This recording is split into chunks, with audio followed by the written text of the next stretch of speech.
Hi dears, എല്ലാവരും വളരെയധികം ആകാംക്ഷയോടെ കാത്തിരിക്കുന്ന ചില വിശേഷങ്ങൾ ഇന്ന് പറയാനുണ്ട് കേട്ടോ.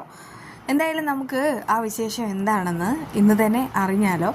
കയ്യോടെ തന്നെ അറിയാം. അതായത് നമ്മുടെ ദേവികയാണെങ്കിൽ നന്ദുവിനെ കാണാനായിട്ട് വരുന്നുണ്ടല്ലോ. ദേവിക വരുന്നതോടുകൂടെ നന്ദു സെറ്റാവാണ്. പക്ഷേ പഴയതുപോലെയുള്ള ഒരു അടുപ്പം അവർക്ക് തമ്മിൽ ഫീൽ ആവുന്നില്ല. നന്ദനാണെങ്കിൽ ഇപ്പോഴും ദേവിക എന്ന് പറയുന്ന ജീവൻ തന്നെയാണ് പറയുന്നുമുണ്ട്. ഇടയ്ക്കാണെങ്കിൽ ചില തെറ്റുകളെല്ലാം സംഭവിച്ചു പോയെങ്കിലും എൻ്റെ മനസ്സിൽ ഇപ്പോഴും എപ്പോഴും താൻ തന്നെയാണോ. ഞാൻ ഇതുവരെ തന്നെ മറന്നിട്ട് മറ്റൊരു തെറ്റ് ചെയ്തിട്ടില്ല എന്ന് ആളിങ്ങനെ ഉറപ്പിച്ചും ആവർത്തിച്ചും പറയാണ്. ഇത്രയൊക്കെ പറഞ്ഞിട്ടും ദേവിക പറയുന്നത് നന്ദുവിൻ്റെ ആരോഗ്യം അതാണിപ്പോൾ ഏറ്റവും വലുത്. ഹെൽത്ത് ഒന്ന് ഓക്കെ ആകട്ടെ, അത് കഴിഞ്ഞിട്ട് നമുക്ക് കാര്യങ്ങളൊക്കെ സംസാരിക്കാം. സത്യം പറഞ്ഞ വിഷയത്തിൽ നിന്ന് ദേവിക തെന്നി മാറുന്നതായിട്ട് നമുക്ക് തോന്നും. അതങ്ങനെയാണ്. ശാരികയുടെ ഒരു ക്ലാസ്സും ഉണ്ട്. അതായത് പഴയതുപോലെ ഇനി നന്ദനെ വിശ്വസിക്കരുതെന്നാണ് ശാരികയുടെയും ആ ഒരു ക്ലാസ്. എന്തായാലും അവരെല്ലാവരും അവിടെ നിന്ന് മടങ്ങാണ്. ഗിരീഷേട്ടനും ദേവികയും മടങ്ങാണ്. ആ സമയത്ത് നന്ദനാണെങ്കിൽ എസ്താവൻ ചേട്ടൻ്റെ വീട്ടിൽ ഉറപ്പായിട്ടും സേഫാണെന്ന് ദേവികയ്ക്ക് അറിയാം. പക്ഷേ മറ്റു ചില ഞെട്ടിക്കുന്ന സത്യങ്ങളുണ്ടാവാൻ പോകുന്നു. അതായത് അവിടെ ഒരാളിങ്ങനെ ഒളിഞ്ഞു നിന്ന് ഇങ്ങനെ കാര്യങ്ങളെല്ലാം നോക്കുന്നുണ്ടല്ലോ. നമ്മളെല്ലാവരെയും ഞെട്ടിച്ചുകൊണ്ടുള്ള മറ്റൊരു കാര്യമാണ് നടക്കാൻ പോകുന്നത്. അതായത് ഈ ഋഷിയാണെങ്കിൽ അമ്മയോട് യാത്ര പറഞ്ഞ് ദുബായിലേക്ക് തിരിച്ചു കഴിഞ്ഞു. സത്യം പറഞ്ഞാൽ അരുന്ധതി അവനോടൊപ്പം ഇപ്പോൾ പോകുന്നില്ല. അവൻ്റെ സ്വഭാവം പറയാൻ പറ്റില്ല. അവൻ്റെ ഉദ്ദേശം എന്ന് പറയുന്നത് നന്ദനെ ഇല്ലാതാക്കുക എന്നുള്ളത് തന്നെയാണ്. അങ്ങനെയുള്ള അവൻ പലതും ചെയ്യും, പലതും. അതുകൊണ്ടൊക്കെ തന്നെ ഇവിടെ മറ്റു ചില കാര്യങ്ങൾ നടക്കുകയാണ്. ഈ CP ആണെങ്കിൽ അരുന്ധതി വിളിച്ച് പറയുന്നൊരു കാര്യമുണ്ട്, ഋഷിമോൻ ദുബായിൽ പോയി എന്ന്. ചുമ്മാ അത് വെറുതെ പറയാണ്. അതായത് അരുന്ധതി ഒന്ന് ഓക്കെ ആക്കുക, അത്രമാത്രം. ഇതിപ്പോൾ CPയും ഋഷിയും കൂടെ കളിക്കുന്ന കളിയാണ്.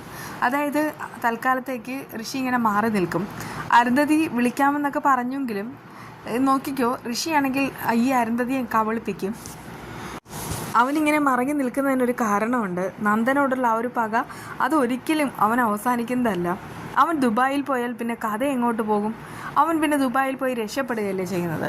പിന്നെ എന്തുകൊണ്ടും കഥ വല്ലാത്തൊരു രീതിയിലാവും പോവും. അതുകൊണ്ടൊക്കെ തന്നെ പറയണത് ഈ ഋഷി എന്ന് പറയുന്നവൻ ഹൈഡായിട്ട് നിൽക്കുകയാണ്.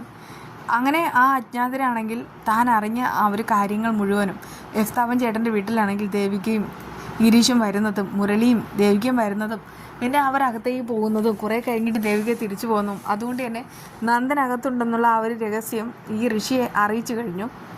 അങ്ങനെ നമ്മുടെ ഈ ഋഷിയാണെങ്കിൽ കാര്യങ്ങളെല്ലാം മനസ്സിലാക്കുകയാണ്.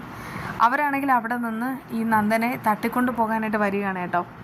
അതായത് രാത്രി ദേവികയ്ക്ക് ഒരു കോൾ വരികയാണ്. വിളിക്കുന്നത് നമ്മുടെ ഏലിയമ്മ ചേട്ടത്തിയാണ്. ചേട്ടത്തിയാണെങ്കിൽ ഒരു അലമുറയിട്ട് കരഞ്ഞിട്ടാണ് പറയുന്നത്, മോളെ ഇവിടെ വലിയ പ്രശ്നമാണ്, മോള് വേഗം തന്നെ ഇങ്ങോട്ട് വായോ. അപ്പോഴേക്കും രാത്രിയായിട്ടുണ്ട്.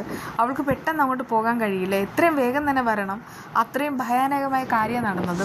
പോലീസിനോട് പോലും നമുക്ക് പറയാനായിട്ട് പറ്റില്ല. അതുകൊണ്ടാണ് ഞാൻ പറയുന്നത് മോൾ വേഗം തന്നെ വരണമെന്ന്. നിനക്ക് മാത്രമേ ഇതിലെന്തെങ്കിലും സൊല്യൂഷൻ കണ്ടുപിടിക്കാൻ കഴിയൂ. ഞാനിവിടെ ആകെ പകച്ച് കിടക്കുകയാണെന്നൊക്കെ പറയുകയാണ് കേട്ടോ. ആ സമയത്ത് തന്നെ ദേവിക്ക് പേടിയാവാണ്. പിന്നീട് അവൾ മുരളിയെ വിളിക്കുകയാണ്. എന്നിട്ട് പറയുന്നതിന്, മുരളിയേട്ടാ നമുക്കിപ്പോൾ തന്നെ ഒരു സ്ഥലത്ത് പോകണം, അർജൻറ്റായിട്ട് പോകണം, എന്നോടൊപ്പം വന്നേ മതിയാവും. ഫോണിലൂടെ പലതും പറയാൻ കഴിയില്ല. അതുകൊണ്ടൊക്കെ തന്നെ അല്ലാതെ ദേവിക സ്ഥലം പറയാതെ തന്നെ മുരളിയോട് പോകാമെന്ന് പറയുകയാണേ. അങ്ങനെ മുരളിയും ദേവികയും കൂടെ പോവാണ് കേട്ടോ. പോകുന്നത് വേറെ എങ്ങുമല്ല, എസ്താവൻ ചേട്ടൻ്റെ വീട്ടിലാണ്. അവിടെ പോകുന്ന സമയത്ത് നമ്മുടെ ഏലിയമ്മ ചേട്ടി അങ്ങോട്ട് വരികയാണ്. എന്നിട്ട് കാര്യങ്ങളൊക്കെ തുറന്ന് പറയുന്നു. എന്തായാലും നന്ദൻ അവിടെ ഇല്ല.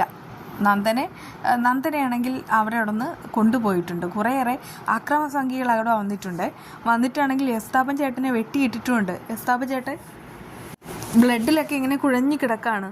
അങ്ങനെ എസ്താപ്പൻ ചേട്ടൻ ഇങ്ങനെ ബോധമില്ലാതെ കിടക്കുന്നത് ദേവി കാണുന്നുമുണ്ട്. അതല്ലെങ്കിൽ അങ്ങനെ തന്നെയാണ്. എന്തൊക്കെ പറഞ്ഞാൽ ഈ ഗുണ്ടകളുടെ അവസാന ജീവിതം എന്ന് പറയുന്നത് ഏതെങ്കിലും പിച്ചാത്തി പിടിയുടെ മുനമ്പിലായിരിക്കും എന്നൊക്കെ നമ്മൾ കേട്ടിട്ടുണ്ട്. ഇതിപ്പോൾ എസ്താപ്പൻ ചേട്ടന് അങ്ങനെ ഒരു ഗതി വന്നിരിക്കുകയാണ്. പലപ്പോഴും പലരെയും വിറപ്പിച്ചുകൊണ്ട് വന്ന എസ്താപ്പൻ ചേട്ടന് ആ ഒരു ഗതി വന്നിട്ടുണ്ടെങ്കിൽ നന്ദൻ്റെ അവസ്ഥ പിന്നെ പറയണമോ? ദേവികയും മുരളിയും കൂടെ അങ്ങോട്ട് വന്നിട്ട് അവിടെ അരിച്ച് പിറക്കാണ് കേട്ടോ. ആ സമയത്ത് പേടിയാവാണ്. അങ്ങനെ ഈ ചേട്ടത്തി എല്ലാ കാര്യവും പറയുന്നുണ്ട്. അവിടെ കുറിച്ച് വന്നവരെ കുറിച്ചും സമയവും. പിന്നെ നന്ദനെ കാണുന്നില്ല കേട്ടോ, നന്ദനെ കാണിക്കുന്നില്ല. അതിനർത്ഥം നന്ദനെയാണെങ്കിൽ അവർ കൊണ്ടുപോയി. അത് ഋഷിയുടെ ആൾക്കാർ തന്നെയാവും കൊണ്ടുപോയിട്ടുള്ളത്. ഇതിനിടയ്ക്ക് ഇസബെല്ല കെവിനോട് പറയുന്നൊരു കാര്യമുണ്ട്, നമ്മളാണെങ്കിൽ നന്നായിട്ട് തന്നെ അലേർട്ടായിട്ടിരിക്കണം. ഇനി നമ്മളെ അരുന്ധതിയും ഫാമിലിയും കൂടെ നമ്മളെ പറ്റിക്കുന്നതായിരിക്കും. മിക്കവാറും ഋഷി ദുബായിലേക്ക് പോകുന്നു എന്ന് പറഞ്ഞിട്ട് നമ്മളെ കബളിപ്പിക്കും. അതായത് നന്ദൻ്റെ ആ ഒരു കേസ് കേട്ട് നമ്മുടെ തലയിലാകാൻ വേണ്ടിയിട്ടാണ് അമ്മയും മകനും കളിക്കുന്നതെന്ന് അങ്ങനെയൊക്കെ പറയുകയാണ് അവർ. പക്ഷേ ഇവിടെയാണെങ്കിൽ ഋഷിയുടെ ആ ഒരു പൊയ്മുഖം അത് ഉടൻ തന്നെ പുറത്ത് കൊണ്ടുവന്നാൽ മതിയാവൂ. ഇങ്ങനെയൊക്കെ ഒരാൾക്ക് ക്രിമിനലാകാനായിട്ട് കഴിയുമോ? മരിക്കാത്ത ആളെ മരിച്ചു എന്ന് പറഞ്ഞ് ആൾക്കാരെ വിശ്വസിപ്പിക്കുക, അതിൻ്റെ മറകിൽ പ്രതികാരം വീട്ടുക, ഇതൊക്കെയാണ് ഋഷി ചെയ്യുന്ന കാര്യങ്ങൾ. എന്തായാലും ഇവിടെയാണെങ്കിൽ ഋഷി നന്ദനെ കൊണ്ട് പോകുന്നുണ്ട്. ഇനിയാണ് നന്ദൻ ആ ഞെട്ടിക്കുന്ന സത്യങ്ങൾ മനസ്സിലാക്കാൻ പോകുന്നത്. ഋഷിയുടെ സകല കള്ളക്കളികളും പൊളിച്ചെടുക്കും. അതുമാത്രമല്ല, ഋഷി തന്നെ ഈ കെവിൻ്റെയും ഇസബെല്ലയുടെയും കാര്യവും നന്ദനോട് തുറന്നു പറയും. അതായത് ഉറപ്പായിട്ടും അറിയിക്കും, നീ കരുതിയിരിക്കുന്നത് നിൻ്റെ ഫ്രണ്ട്സായ ഇസബെല്ലയും കെവിനും നിന്നെ സേഫ് ആക്കുന്നതെന്നാണ്. പക്ഷെ അവർ തന്നെയാണ് എൻ്റെ കൂടെ നിൽക്കുന്നത്. പക്ഷെ തൽക്കാലത്തേക്ക് ഇസബെല്ലയ്ക്ക് നിന്നെ എനിക്ക് വിട്ടുകൊടുക്കാൻ വയ്യ. എനിക്കറിയാം അവളാണെങ്കിൽ നിന്നെ ആഗ്രഹിക്കുന്നുണ്ടെന്ന്. നിന്നെ അവൾക്ക് വിട്ടുകൊടുത്താൽ അവൾ ഉറപ്പായിട്ടും നിൻ്റെ ജീവൻ സംരക്ഷിക്കും, എന്ത് വില കൊടുത്തും സംരക്ഷിക്കും. അത് പാടില്ല. എനിക്ക് നിൻ്റെ ജീവൻ വേണം. നിന്നെ ഇല്ലാതാക്കിയിട്ടായിരിക്കും ഞാൻ ദുബായിലേക്ക് പോകാൻ പോകുന്നത്. വീട്ടിലൊരു സിറ്റുവേഷൻ ഉണ്ടാക്കി കഴിഞ്ഞു. അതായത് ഞാൻ ദുബായിൽ പോയെന്ന് എൻ്റെ അമ്മയും വിശ്വസിച്ചിരിക്കുകയാണ്. അതുകൊണ്ട് തന്നെ ഞാനിവിടെ ഉണ്ടാവുമെന്ന് ആർക്കും അറിയില്ല. ഞാൻ ഉറപ്പായിട്ടും നിന്നെ തീർക്കും, എന്നിട്ടായിരിക്കും ഞാൻ പോകുന്നത്. അതുകൊണ്ട് തന്നെ ഞാനാണ് നിന്നെ ഇല്ലാതാക്കിയതെന്ന് ഒരിക്കലും ആരും അറിയാൻ പോണില്ല. എന്തായാലും ആ സമയത്ത് ഋഷിയുടെ ആ ഒരു പൊയ്മുഖം നന്ദൻ്റെ മുന്നിൽ പൊഴിഞ്ഞു വീഴാണ്. ഇവിടെ ദേവികയാണെങ്കിൽ ആദ്യം പിടിച്ച് ഓടുകയും നടക്കുകയൊക്കെ ചെയ്യുന്നുണ്ട്. പക്ഷെ ഒരു കാര്യവും നടക്കുന്നില്ല. എസ്താപ്പൻ ചേട്ടന് പാവം കിട്ടേണ്ടത് കിട്ടിക്കഴിഞ്ഞു. അല്ലെങ്കിൽ എസ്താപ്പൻ ചേട്ടനെങ്കിലും അവരുടെ കൂടെ നിൽക്കാമെന്ന് നമുക്ക് വിശ്വസിക്കാമായിരുന്നു. പക്ഷേ ഈ പലനാൾ കള്ളൻ ഒരു നാൾ പിടിക്കപ്പെടുമെന്ന് പറഞ്ഞതുപോലെ ഇതിപ്പോൾ അവസാനത്തെ കളി തന്നെയാണ് ഈ ഋഷി കളിക്കുന്നത്. ആ ഒരു കളിയിൽ അവൻ പരാജയപ്പെടും, സംശയമൊന്നും വേണ്ട. പിന്നെ നമ്മളെന്നും പറയുന്നത് പോലെ അണിയറയിൽ കാണിക്കുന്ന ആ ഒരു വീഡിയോ എന്തെന്ന് വെച്ചാൽ സോയ കറിയാണ്. സോയയാണെങ്കിൽ ഒരല്പം ഉപ്പും മൈദയും മഞ്ഞൾപ്പൊടിയും ചേർത്തിട്ട് ഒരല്പം പൊരിച്ചെടുക്കുക കേട്ടോ, ഫ്രൈ ചെയ്തെടുക്കുക. അതിനുശേഷം ഈ സവാള, പിന്നെ ഞാനാണെങ്കിൽ ഇവിടെ തക്കാളി ഇല്ലാത്തതുകൊണ്ട് ഒരല്പം ഈ സോസാണ് ചേർത്തത്, തക്കാളി സോസ്. അതും പിന്നെ മസാലപ്പൊടികൾ അറിയാമല്ലോ, മുളക് പൊടി, മഞ്ഞൾപ്പൊടി, മല്ലിപ്പൊടി, ഇത്രയും ഉപ്പൊക്കെ ചേർത്തിട്ട് നന്നായിട്ട് വഴറ്റിയെടുക്കുക. എന്നിട്ട് വേണമെങ്കിൽ ഒരു മുട്ട കൂടെ ചേർക്കാം കേട്ടോ, മുട്ട ആഡ് ചെയ്യാം. ഞാൻ മുട്ട ആഡ് ചെയ്തപ്പോൾ ഭയങ്കര ടേസ്റ്റാണ്. പിന്നീട് നമ്മുടെ ഈ സോയയും കൂടെ ചേർത്തിട്ട് ഫ്രൈ ചെയ്ത സോയയും കൂടെ ചേർത്തിട്ട് വഴറ്റിയെടുക്കാം. പിന്നെ സോയ കഴുകുന്ന അറിയാമല്ലോ എങ്ങനെയാണെന്ന്. ഉപ്പിട്ട തിളച്ച വെള്ളത്തിൽ സോയ ഇട്ട് വയ്ക്കണം. 5 മിനിറ്റ് ഇട്ട് വയ്ക്കുന്നതാണ് ഏറ്റവും ബെസ്റ്റ് കേട്ടോ.